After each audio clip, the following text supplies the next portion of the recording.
Let's bring in Myrna Perez, who joined us via Skype from Charlotte. She's a freelance journalist who is covering the protests there. Myrna, you were there last night in Charlotte. Give us your observations based on the images we saw. Things looked pretty bad.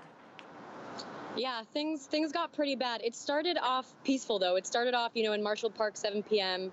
People were talking about, peace, and it started off really peaceful. But I think the moment it got out of hand was when, shots were fired and a guy was left on the ground bleeding. And till, this moment, people still don't know if it was a cop or a civilian that shot him.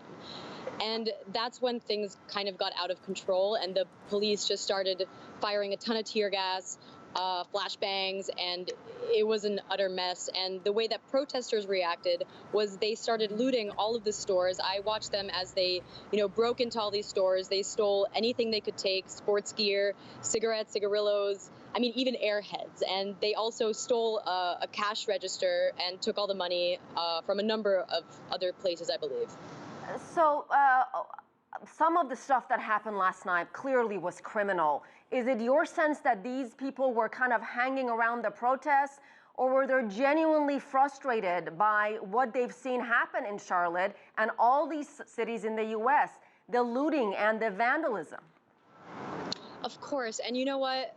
Last night I was just in utter shock, but I was actually speaking to someone this morning about it, and they were telling me that these people, they are Black Lives Matter, they are part of a movement, but they've actually been wronged by a lot of store owners in Charlotte as well. He was telling me that a lot of the store owners shortchange them, and they follow them whenever they're in their stores, and they don't treat them like humans when they come into their stores. And so, if you're looking at it from the perspective of only last night, I was attacked multiple times. Me and my colleagues were pushed, and it's just that people are really frustrated. And of course, you can't condone violence, but at the same time, they have also been wronged many, many times. And, it's racism in America. Myrna, how would you describe the police response based on what you saw? Was it heavy-handed?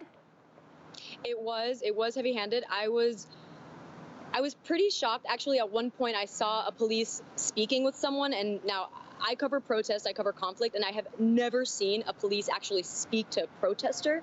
So although they were firing a lot of tear gas, although, they declared it a state of emergency, although they brought in the National Guard, the police were still sympathetic, at least a little bit, towards, these people and their movement.